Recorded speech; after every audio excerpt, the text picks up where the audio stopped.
अगले 1 मिनट में बैठ जाओ।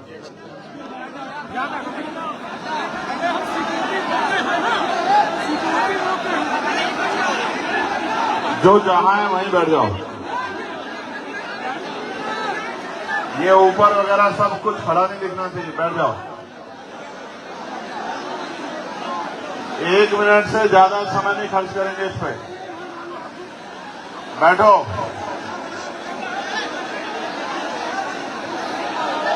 ये आदेश है, इसको मानो, और जो नहीं मानेगा उसको माना जाएगा कि वो हमारा आदमी नहीं है।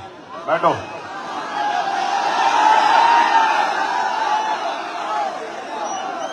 बैठो अपनी अपनी जगहों पे। आपकी वजह से पीछे वालों को परेशानी हो रही है, बैठो।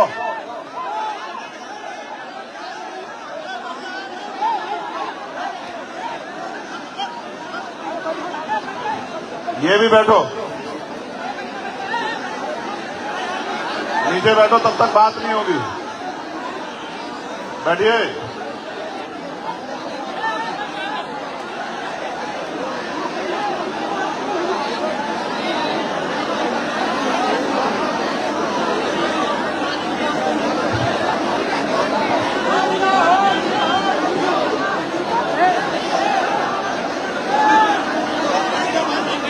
नीचे बैठो।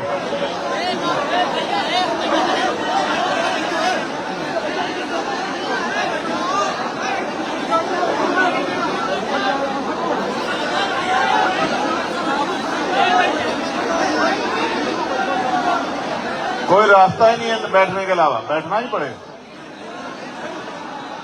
आप लोग भी बैठो भाई, क्यों खड़े हो वहां बीच में लोग? यहीं तक चेयर है। चेयर कहां तक है? चेयर पीछे तक है, यहां तक, सामने तक। ठीक है, थोड़े से पीछे हो जाओ, थोड़े से पीछे हो जाओ, थोड़े से पीछे हो जाओ। प्यारे भाइयों, थोड़े से पीछे हो जाओ। मुझे पता है कि गर्मी बहुत ज्यादा है, और मुझे ये भी पता है कि जब मैं ही पसीने पसीने हो रहा हूं तो आप पे क्या बीत रही होगी। लेकिन नहीं, मैं छोड़ के चला जाऊंगा माइक अगर ऐसे करोगे तो। आप लोग बाहर चले जाओ उस तरफ, अगर आपको परेशानी हो रही है। आप डिस्टर्ब मत करो बिल्कुल भी। आप वो गेट खोलो, चलो वहां से बाहर चल जाओ, जिसको जो बैठ नहीं पा रहा। आपकी वजह से पूरा कार्यक्रम नहीं खराब करेंगे हम लोग।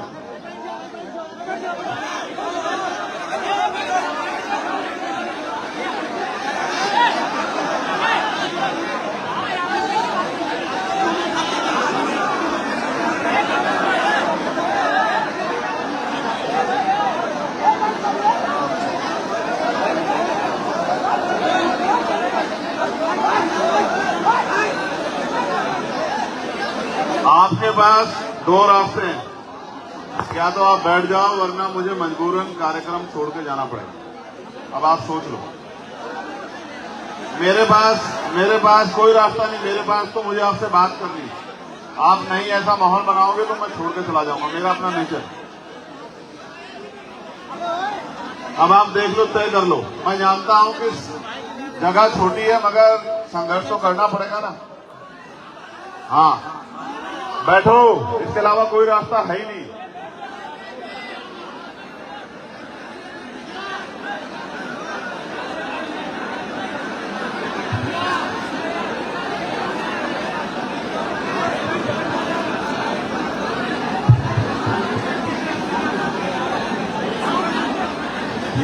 ये पुलिस के साथी भी और पीछे हो जाए, उधर को थोड़ा सा पीछे हो जाएं।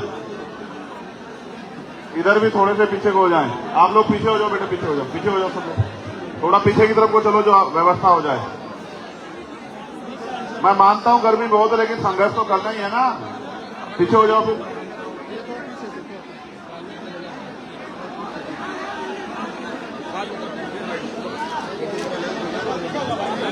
प्यारे साथियों, सर्वप्रथम तो मैं आप सबका बहुत बहुत धन्यवाद करता हूं।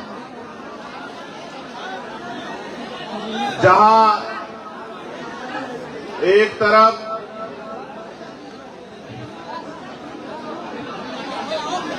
थोड़े से लोग कम करा दो, ये गर्मी है, बहुत परेशानी हो जाएगी, थोड़े से लोग कम करा दो, बीमार हो जाओगे। चक्कर आके गिरने लग जाओगे, मान जाओ, थोड़े से लोग कम करा दो, बाहर खड़े होकर सुन लो, पीछे की तरफ को मदद करा दो। आप तो मेरे भाई हो ना, मेरी बात तो मानो, थोड़ी सी मदद करा दो, थोड़े से लोग इधर आ जाओ, आप भी आ जाओ मेरे साथ, बाहर खड़े होकर सुन लो आराम से, थोड़ी सी अपने भाई की मदद कराओ, कराना सीखो। मैं आपके लिए जान हथेली पर रखता हूं, नहीं रखता हूं? आप भी मेरी थोड़ी सी मदद करा दो, थोड़े से बाहर को हो जाओ, जिससे कि अनुशासन बन जाए। गर्मी बहुत नहीं, बिल्कुल नहीं, आपको भी कह रहा हूं, आप थोड़ी सी बाहर को हो जाओ, जिससे व्यवस्था हो जाए, वरना गर्मी बहुत है, घुटन हो जाएगी। थोड़ी सी मदद करा दो, मैं यही हूं, सर्किट हाउस में रुकूंगा, सबसे मिलूंगा, वादा कर रहा हूं, जा नहीं रहा हूं ना रात को, जाओ, चलो जल्दी चलो,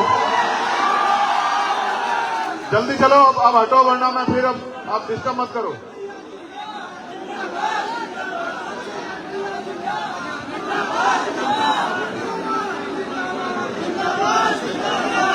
हमने तुमसे क्या मांगा और तुम लोग क्या कर रहे हो?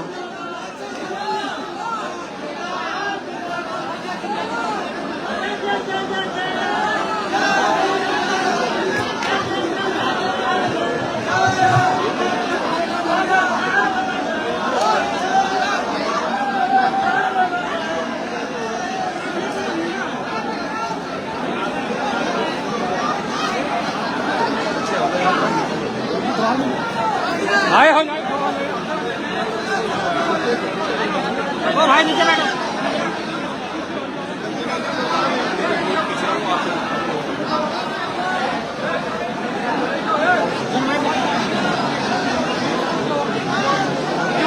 पीछे आके बैठो ना यार, एक वीडियो देखो और जो वीडियो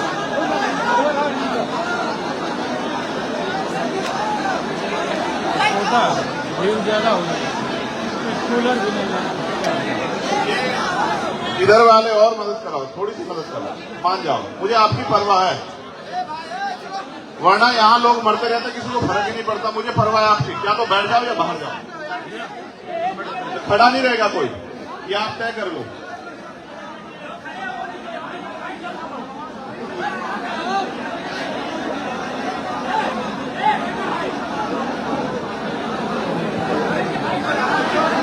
जो आपके आसपास खड़ा है, पकड़ के पटक दो नीचे जमीन पे, कम से कम उसको पता लग जाएगा। ऐसे नहीं मानेंगे तो ऐसे मानेंगे, आप लोग तो समझदार हो ना, पटक दो। ये पुलिस की मौजूदगी में है ये सब, इनकी तरफ से चाहे यहां से कोई गोली चला दे, इनको क्या मतलब पुलिस के लोगों को? ये किसका काम है कानून व्यवस्था तो वो करने का? मजाक समझ के बैठे हो? ये इतने नजदीक से कोई नुकसान पहुंच जाता, किसी को कौन जिम्मेदारी लेगा? क्या करते हो आप लोग, काहे की वो कर रहे हो ड्यूटी?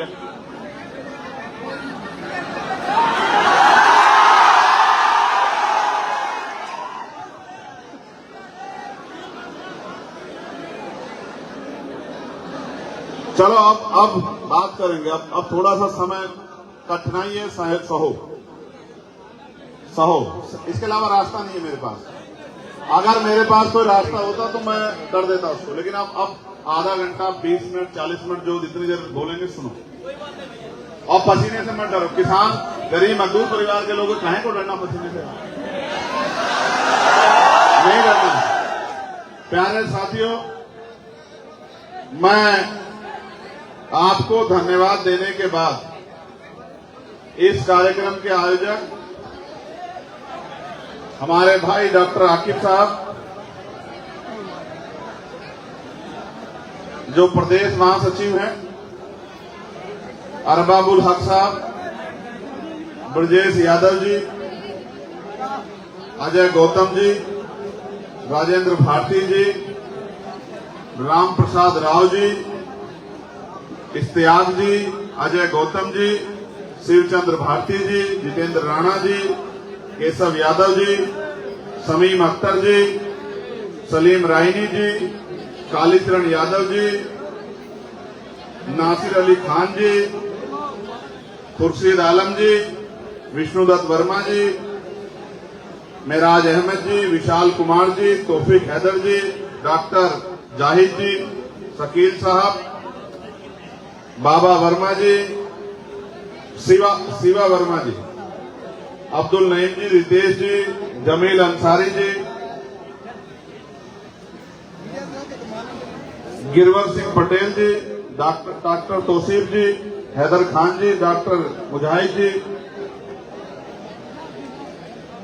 मिशनरी गायक सुदर्शन यादव जी, शकील अहमद जी, बाल गंगाधर बागी जी, हमारे प्रदेश के अध्यक्ष सुनील कुमार चित्तौड़ जी, मास्टर तुलसीराम वाल्मीकि जी, इंजीनियर हीरालाल जी जो कानपुर से आए हैं, मिशनरी लोग हैं हमारे सीनियर, प्रदीप अंबेडकर जी। मैं, क्योंकि आप मुझे बाद पहुंचे हो, आपको पहले आना चाहिए था और समय हालात ऐसी हैं कि मैं आज आपको बोलने का अवसर नहीं दे सकता, लेकिन आप यहां पहुंचे, मैं आपका धन्यवाद करता हूं। इस मंच पर उपस्थित हमारी बहनें, पार्टी के वरिष्ठ नेता, भीम आर्मी के वरिष्ठ नेतागण, यहां उपस्थित मेरी माताएं बहनें, छोटी बच्चियां, प्यारे बच्चों, नौजवान साथियों, सम्मानित बुजुर्गों, ये बस्ती है और इस बस्ती मंडल में सिद्धार्थ नगर भी आता है। सिद्धार्थ नगर यानी कि महामानव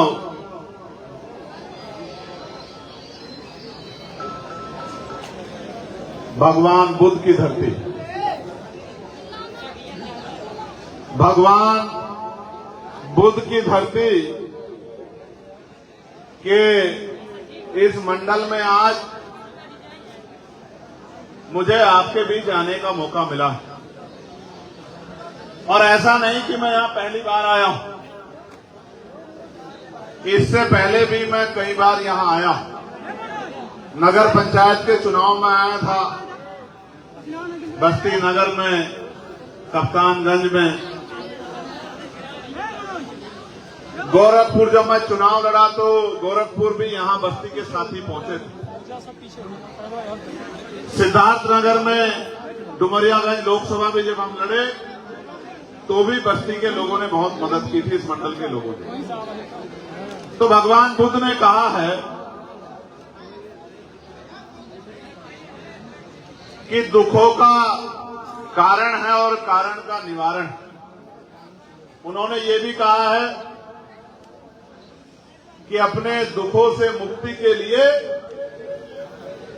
हमें स्वयं ही प्रयास करने पड़ेंगे। यानी कि जिसका दुख है उसी को प्रयास करना पड़ेगा उन दुखों से मुक्ति के लिए।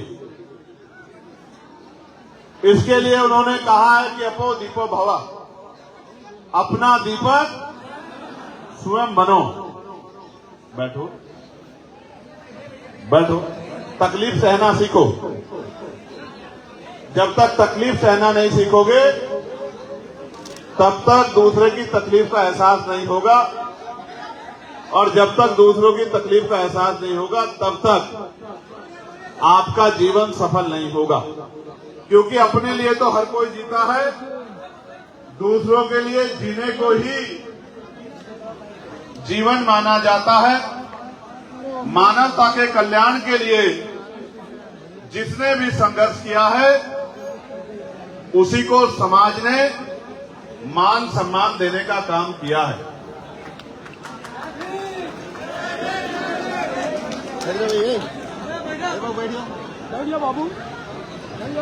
प्यारे साथियों, अपनी बात को रखने से पहले मैं दुनिया में जन्मे सभी संतों, गुरुओं और महान पुरुषों को नमन करता हूं।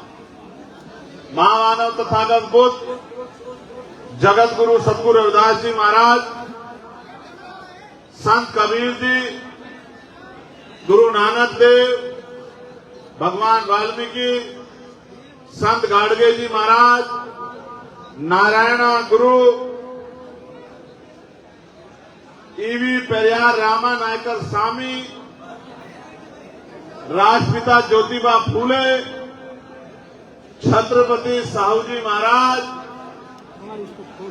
करोड़ों गरीबों, शोषितों, महिलाओं के मुक्तिदाता संविधान के रचयिता डॉक्टर बाबा साहब अम्बेडकर, महामना राम सूर्य वर्मा, चौधरी महाराज सिंह भारती, बाबू जगदेव प्रसाद कुशवाहा, जननायक कपूरी ठाकुर, सर छोटू राम, मान्यवर दीना भाना वाल्मीकि साहब, संत राम बीए प्रजापति, बाबू शिवदयाल चौरसिया, बर्मानंद लोधी जी, मान्यवर साहब श्री काशीराम, मां अवंतिकाबाई लोधी, मां झलकारी बाई, मां अहिल्याबाई होलकर, मां फातिमा सेठ, मां सावित्रीबाई फूले, मां रमाबाई और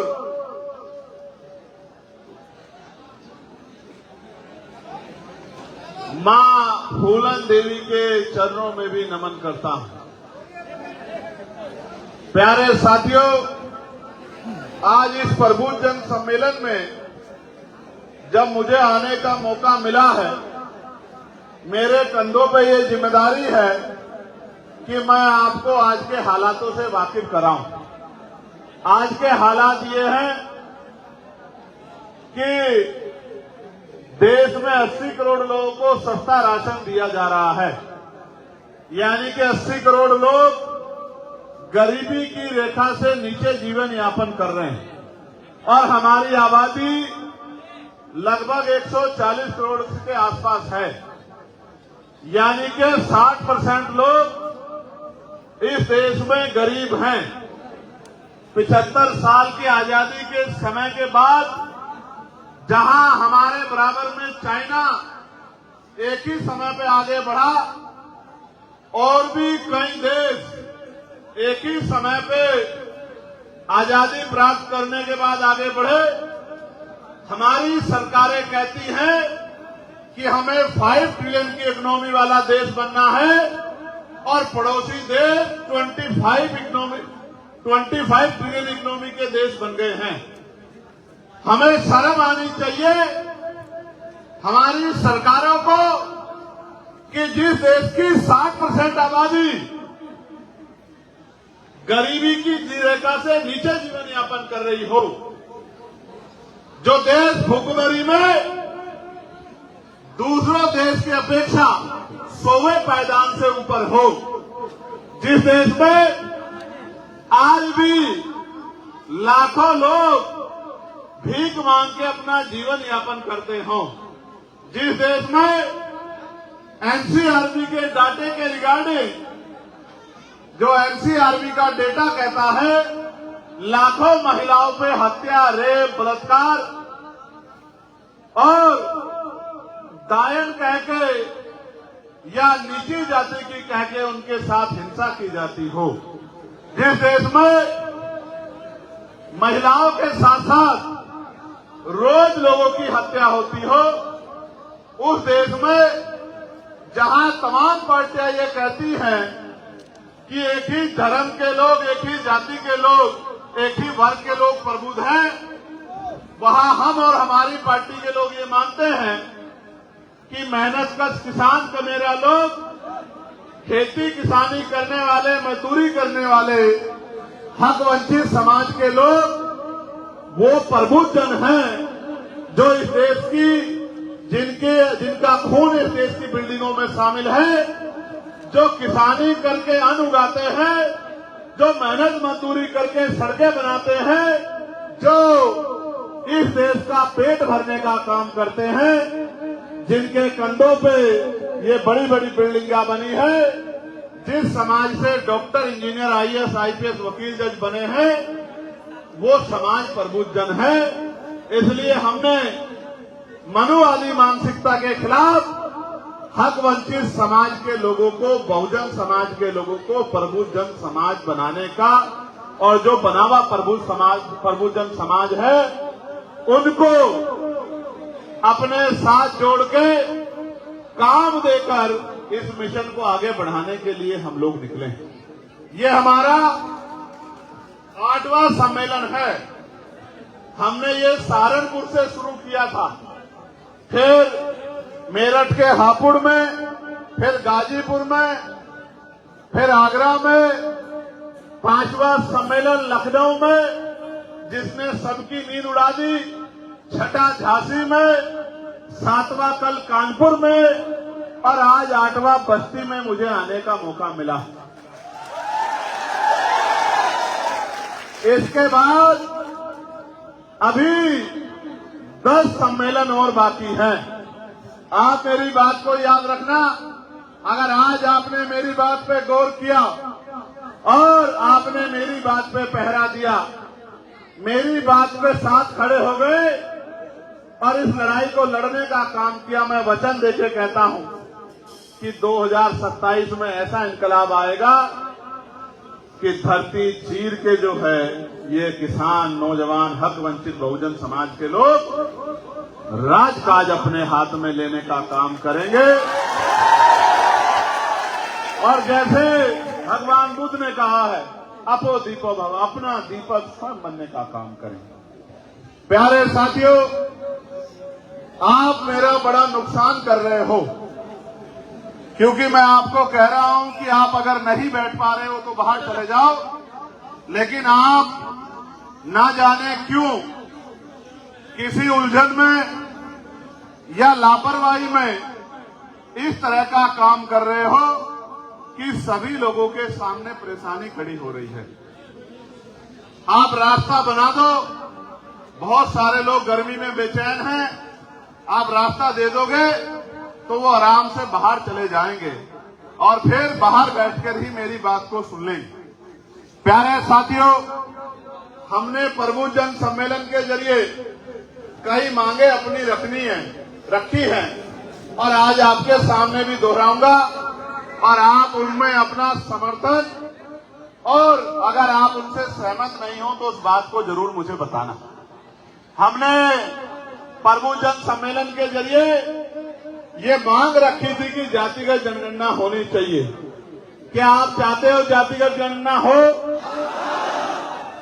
सिर्फ जातिगत गणना नहीं होनी चाहिए, जातिगत गणना के साथ साथ आर्थिक आंकड़े भी जारी होने चाहिए। कैसे?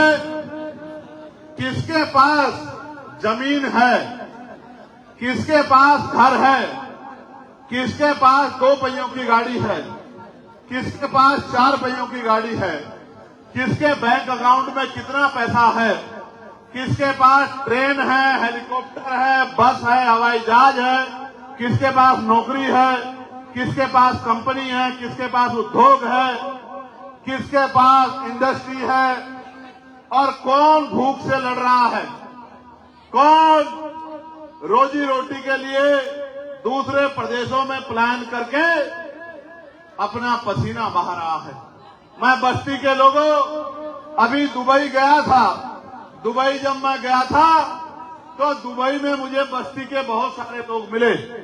वो वहां मालिक नहीं है, लेकिन वो 50 डिग्री टेम्परेचर में, जिस डिग्री टेम्परेचर में आप निकल भी नहीं सकते मेरे लोगों, उस 50 डिग्री टेम्परेचर में, और जिसे हम लू कहते हैं यहां गर्म हवाओं में, वो उस गर्म हवाओं में उस दुबई को दुबई बनाने का काम करते हैं। 35 लाख से ज्यादा मजदूर जो वहां रहते हैं वो भारत के रहने वाले हैं, उत्तर प्रदेश के हैं, पंजाब के हैं, हरियाणा के हैं, झारखंड के हैं, बिहार के हैं, उत्तराखंड के हैं, और वही लोग हैं जिनके खून पसीने से वो बुर्ज खलीफा जैसी बड़ी बड़ी बिल्डिंगें बनी है, जिनको देख के दुनिया ये कहती है कि दुबई ने बड़ी तरक्की की। प्यारे साथियों, इसलिए मैं आपसे कह रहा हूं, उनकी आबादी 80 लाख के करीब है। 35 लाख मजदूर भारत से जाके उस दुबई को दुबई बनाने का काम कर रहे हैं। जो लोग भारत से जाके दुबई को दुबई बना सकते हैं, वो भारत को दुबई से बड़ा क्यों नहीं बना सकते? आप सोचिए। क्योंकि वहां श्रम का सम्मान है और यहां धर्म का सम्मान है। यहां कर्म का सम्मान भी नहीं। मुझे बड़ी जिम्मेदारी से कहना पड़ेगा, बहुत महत्वपूर्ण लोग इस मंच पर बैठे हैं, वहां श्रम का सम्मान है और हमारे देश में धर्म का सम्मान है, जाति का सम्मान है, कर्म का सम्मान नहीं है। इसका उदाहरण मैंने बहुत बार देखा और हमारे महापुरुषों ने भी बताया। यहां बराबर में इसी मंडल में संत कबीर नगर जिला आता है। संत कबीर नगर, कबीरदास जी ने कहा था, कबीर खड़ा बाजार में दिया लुकोटी, कबीरा खड़ा बाजार में लिए लकोटी हाथ, जो घर जरावे अपना चले हमारे साथ। आप इस बात की गंभीरता को समझना मेरे लोगों। कबीरदास जी ने कहा था कि जिसके अंदर अपना घर जलाने की हिम्मत हो, वो हमारे साथ चले इस व्यवस्था से लड़ने के लिए। मैं आज आपको कह रहा हूं, बस्ती में अगर आप समाज से कुछ छीनना चाहते हो तो रास्ता खुला हुआ है, अपने घर जाओ। और अगर समाज को कुछ देना चाहते हो, प्रदेश को, इस गरीबों को कुछ देना चाहते हो, उनके आंसू पूछना चाहते हो, इन पे जुल्म रोकना चाहते हो, इनमें प्यार पैदा करना चाहते हो, तो मेरे साथ इस आंदोलन में आके संघर्ष करो।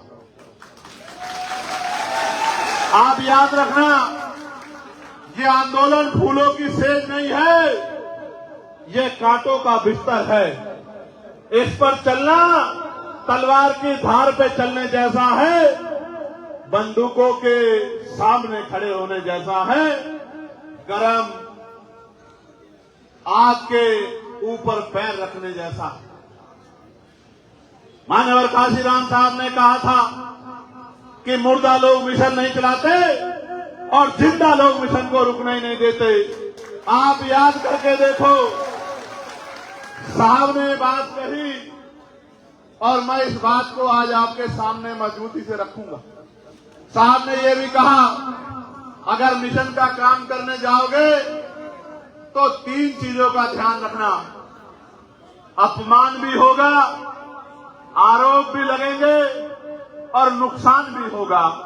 क्योंकि जिस समाज को आप समझाने निकले हो, ये दलित, पिछड़ा, मुसलमान, अन्य धार्मिक अल्पसंख्यक, आदिवासी परिवार, इनके बीच में जाकर इनको समझाने का प्रयास करोगे, इनकी आदत सुधारने का काम करोगे, तो ये उल्टा हो सकता है, आपके साथ ही लड़ पड़े। समझने की कोशिश करो साथियों, दुश्मन बड़ा चालाक है। वो जानता है कि लोकतंत्र का मतलब है बहुमत का शासन, जिसका वोट होगा उसका राज होगा, जिसकी जितनी संख्या भारी होगी उसकी उतनी हिस्सेदारी होगी। लेकिन उसने षड्यंत्र करके लोकतंत्र को धनतंत्र में बदल दिया। पैसे वाले लोग ही ग्राम प्रधान से लेकर सांसद तक बनते हैं। आप देखो, गरीब का बेटा नहीं बन सकता।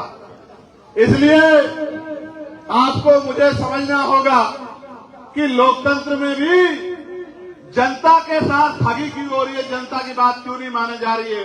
हर कोई जनता को आगे सपने दिखा के निकल जाता है और कोई किसी सवाल भी नहीं कर सकता।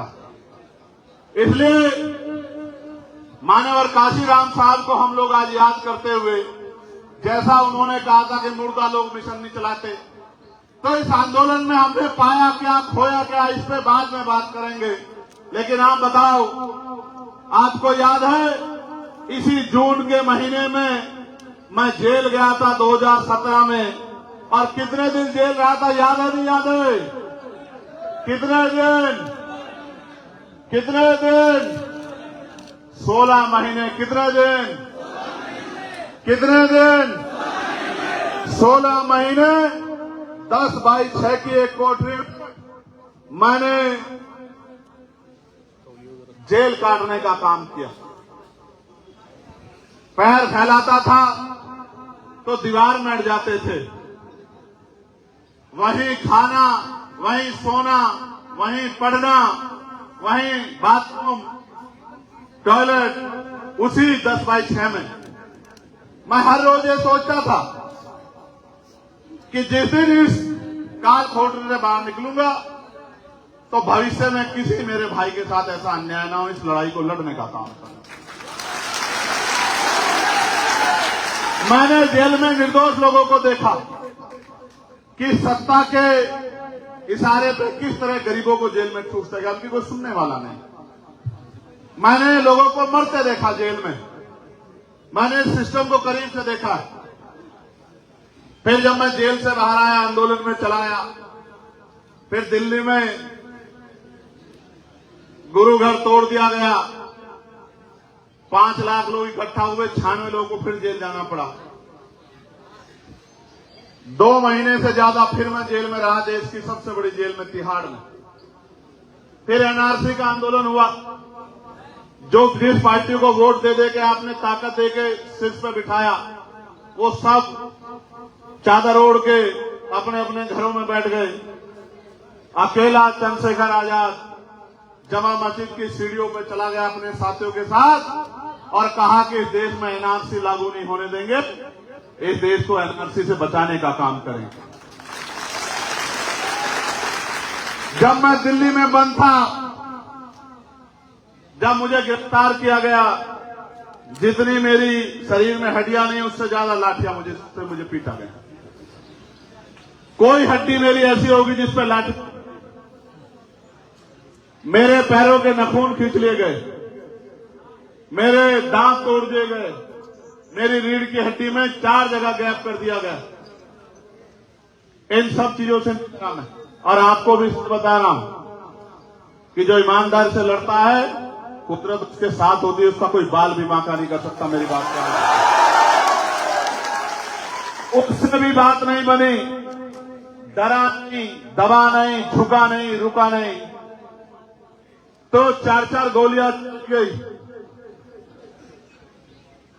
एक गोली यहां लगी, फिर भी महापुरुषों के आशीर्वाद से, माओ बहनों के आशीर्वाद प्यार से, आप भाइयों के सहयोग से फिर बच गए। अब उनको ये पता लग गया कि ये मरने वाला नहीं, इसका जन्म मरने के लिए नहीं हुआ है, इसका जन्म कुछ करने के लिए हुआ है, और ये इसको रोकना आसान नहीं है। इसको किसी तरह से डिस्टर्ब करते रहो, परेशान करते रहो।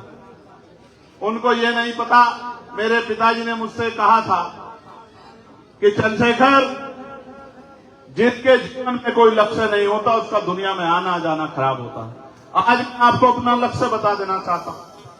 किसी का लक्ष्य होता है कि इसको प्रधानमंत्री बनना है, किसी का लक्ष्य होता है उसको मुख्यमंत्री बनना है, किसी का सांसद विधायक मंत्री बनना, किसी का IAS IPS बनना, और मेरा एक ही लक्ष्य है कि जब तक इस देश में समानता नहीं आती, जब तक इस देश के गरीब भूखे समाज को मान सम्मान का जीवन नहीं मिलता, जब तक इस देश में गरीब वर्ग पे और इस देश की महिला पे अत्याचार नहीं रुकता, यानी कि जब तक संविधान का राज पूर्ण रूप से स्थापित नहीं होता, यानी कि जब तक इस देश में बाबा साहब अम्बेडकर के सपनों का भारत नहीं बनता, समता मूलक समाज नहीं बनता, जब तक इस देश में सामाजिक, राजनीतिक, आर्थिक रूप से समानता नहीं आती, जब तक इस देश के गरीबों को स्वाभिमान, सम्मान का और इज्जत का जीवन नहीं मिलता, तब तक चंद्रशेखर आजाद मरेगा नहीं। मेरी बात को अभी याद। प्यारे साथियों, बाबा साहब अम्बेडकर ने कहा था, जीवन जीना कोई बड़ी बात नहीं है, बड़ी बात है स्वाभिमान सम्मान से जीना।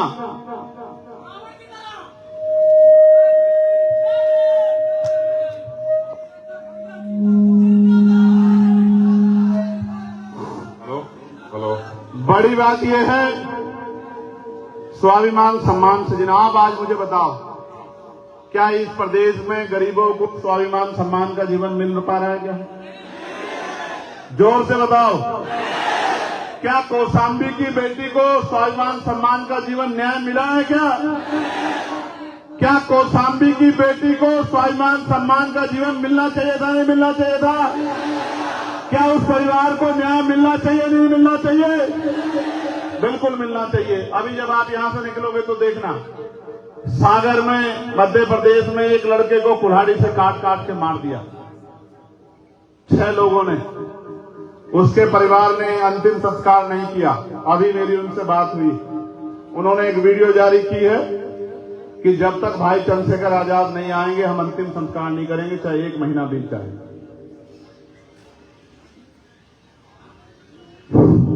प्यारे साथियों,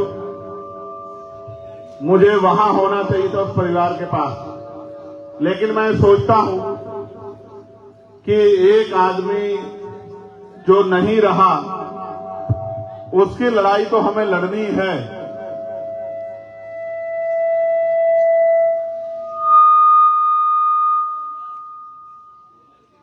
लेकिन जो जीवित लोग हैं उनकी लड़ाई भी हमें लड़नी है। इसलिए मैं आज वहां नहीं गया। अभी मैं कुछ देर बाद वहां के अधिकारियों से बात करूंगा और अगर उस परिवार की मांग नहीं मानी गई तो मैं मध्य प्रदेश सागर जाऊंगा। ये बात मैं आपको बता रहा हूं इस मंच के माध्यम से। प्यारे साथियों, मैं ये चाहता हूं कि जातिगत गणना हो, आर्थिक आंकड़े जारी हो और संख्या के आधार पर आरक्षण व्यवस्था लागू हो। 52% ओबीसी को 52% आरक्षण मिलना चाहिए। मिलना चाहिए नहीं मिलना चाहिए बताओ? यस। धन धरती राजपाट में सही तरह से बंटवारा हो, हर गरीब के घर तक घर पहुंचे, खेती योग्य जमीन पहुंचे, पढ़े लिखे बच्चों को रोजगार मिले, तमाम तरह से सरकारी योजना का लाभ सिर्फ कागजों तक ना रहे, उसका लाभ गरीबों तक भी पहुंचे। अब आप मेरी बात पर गौर करना। प्रमोशन में रिजर्वेशन एससी एसटी के साथ ओबीसी को भी, माइनॉरिटी को भी प्रमोशन में रिजर्वेशन का लाभ मिलना चाहिए। मिलना चाहिए नहीं मिलना चाहिए? हाँ, इस सरकार से पूर्व की सरकार ने उत्तर प्रदेश में प्रमोशन में रिजर्वेशन को रोक दिया था, जिससे हमारे बहुत सारे कर्मचारियों का डिमोशन हुआ और बहुत सारे कर्मचारियों को खून के आंसू बहाने पड़े। लेकिन मैं आपको विश्वास दिलाता हूं कि प्रमोशन में रिजर्वेशन हम लोग लागू कराने का काम करेंगे, इस बात को मेरी याद रखना। साथ साथ ठेकेदारी प्रथा खत्म करके, जो सीवर में लोग मरते हैं, जो कंपनियों में ठेकों पे काम करते हैं, सरकारी विभागों में ठेकों पे काम करते हैं, जिस तरह से निजीकरण करके सरकारी नौकरियों को खत्म किया जा रहा है, तो हम लोग ठेका प्रथा बिल्कुल बंद करेंगे और सरकारी पक्की नौकरी लोगों को देने का काम करेंगे। बैकलॉग, जितना बैकलॉग खाली है उस बैकलॉग को भरने का काम करेंगे। साथ साथ पुरानी पेंशन का जो मामला चल रहा है, उस पुरानी पेंशन के मामले को भी सॉर्ट आउट करेंगे, पुरानी पेंशन भी लोगों को दिलाने का काम करेंगे। इस बात का भी मैं आपको विश्वास दिलाता हूं। एक सवाल सबसे बड़ा सबके मन में घूम रहा है ईवीएम को लेके। आप चाहते हो ईवीएम से चुनाव हो? हाँ कह रहे हो ना कह रहे हो? आप चाहते हो बैलेट पेपर से चुनाव हो? जो लोग चाहते हैं बैलेट पेपर से चुनाव हो, वो दोनों हाथ खर्च कर लें। उठा के रखो, ऊपर ही दिखने चाहिए मुझे कौन कौन चाहता है। ठीक है, हम लोग पूरा प्रयास करेंगे कि सरकारी मशीन ईवीएम से चुनाव ना हो, बैलेट पेपर से चुनाव हो। साथियों, मैंने पार्लियामेंट में निजी क्षेत्रों में आरक्षण के बिल के लिए भी बात रखी थी कि 98% प्राइवेट सेक्टर में भी निजी क्षेत्रों में आरक्षण होना चाहिए। और हमारे बड़े सीनियर हीरा लाल जी कहीं बैठे होंगे, उन्होंने कल मेरे सामने एक मांग रखी थी कि भाई चंद्रशेखर जी, समान काम समान वेतन लागू होना चाहिए। अगर प्राइवेट में भी कोई किससे काम लेता है तो वेतन उतना ही मिलना चाहिए जितना सरकारी में मिलता है। मैंने उनको विश्वास दिलाया था कि इस बार पार्लियामेंट चलेगी, मैं इस विषय को जोर शोर से उठाने का काम करूंगा कि समान काम समान वेतन लागू होना चाहिए। 8 घंटे काम के लिए अगर सरकार 1,000 रुपए देती है, तो मजदूरों को भी 1,000 रुपए मिलने चाहिए। इस मांग को मैं उठाने का काम कर रहा हूं। प्यारे साथियों, साथ साथ ये पुलिस के भाई बड़े परेशान, देखो पसीने पसीने हो गए हमारे चौधरी साहब दिनेश चंद जी। इनकी लड़ाई कोई नहीं लड़ता, सब इनसे नाराज रहते हैं, झगड़ते रहते हैं नेता इनको। कई जगह तो अभी पुलिस को पीट दिया, थाने में घुस के, कहीं चेकिंग में गए वहां पीट दिया। इनकी समस्या को समझना पड़ेगा। पुलिस की समस्या क्या है? क्या पुलिस अपराधी है या पुलिस जनता को पीटना चाहती? नहीं। देखो समझो, जब आप मुझे तंग करोगे तो मैं क्या करूंगा? गुस्सा हो जाऊंगा, नाराज हो जाऊंगा। जैसे मैंने आपको बैठने को, आप नहीं बैठे तो मुझे पीड़ा हुई कि आप मेरी बात को मानते नहीं। तो पुलिस जनता की विरोधी नहीं। इनको ड्यूटी कितनी करनी पड़ती है? 24 घंटे, 48 घंटे, 72 घंटे, कोई पूछने वाला नहीं। रोटी मिली या नहीं मिली है, पानी मिला नहीं मिला है, कपड़े मिले नहीं मिले, वर्दी वही है नहीं वही है, और कुछ इनको मिला नहीं मिला, सोने को मिला नहीं मिला, खाने को मिला नहीं मिला, बैठने को मिला, कोई नहीं पूछने वाला। इसलिए मैंने पार्लियामेंट में, जबकि इन्होंने मुझे कई बार जेल भेजा पकड़ पकड़ के, फिर भी मैंने पार्लियामेंट में इनके लिए आवाज उठाई कि इनकी 8 घंटे की ड्यूटी होनी चाहिए। नौकरी अपनी जगह, लेकिन अपने परिवार से मिलकर उनके बीच में रहने का अधिकार इनका भी है। इनको सप्ताह में 1 दिन छुट्टी मिलनी चाहिए। बताओ मिलनी चाहिए नहीं मिलनी चाहिए? और मेरा बस चले तो मैं इनको 2 छुट्टी दे दूं। सप्ताह में इनको 1 दिन छुट्टी मिलनी चाहिए। बॉर्डर स्कीम खत्म होनी चाहिए बराबर के जिले में और बराबर के जिले में, जिससे कि छुट्टी वाले दिन अपने घर पहुंच जाएं, अपने बच्चों में अपनी मां, अपनी बहन, अपने पत्नी, अपने बेटे, अपने पिता के पास पहुंच जाएं, अपने भाइयों पहुंच जाएं। इसलिए बॉर्डर स्कीम खत्म होनी चाहिए, इनकी वेतन विषमता दूर होनी चाहिए। इनकी भी कई मांगे, इनकी छोड़िए, होमगार्ड के जो भाई हैं उनकी वेतन वृद्धि, हमारे शिक्षा मित्र भाइयों का, बहनों का समायोजन, हमारे भोजन माता, आंगनबाड़ी बहनें, आशा बहनें, पंचायत सहायक, रोजगार सेवक, पीआरडी के जवान, सबके लिए उनकी वेतन वृद्धि के लिए मैंने पुरजोर मांग उठाई पार्लियामेंट में। कोई ऐसा नहीं है, किसान भाई हो, नौजवानों को रोजगार लिया, इसके लिए मैं तख्ती लेके बैठा रहा धूम में कि भाई नौजवानों को रोजगार मिलना चाहिए। मैंने कोशिश की कि हर वर्ग की आवाज हम लोग बनने का काम करें। फिर मैंने ये जो मांग मैं आपके सामने रख रहा हूं, बहुत इंपॉर्टेंट है, गौर करना। सरकारी स्कूल ये सरकार बंद कर रही है, ठीक है? सरकारी स्कूलों में किसके बच्चे पढ़ते हैं? बैठो, जल्दी बैठो, दोनों जल्दी बैठो, फटाफट बैठ जाओ, बैठ जाओ।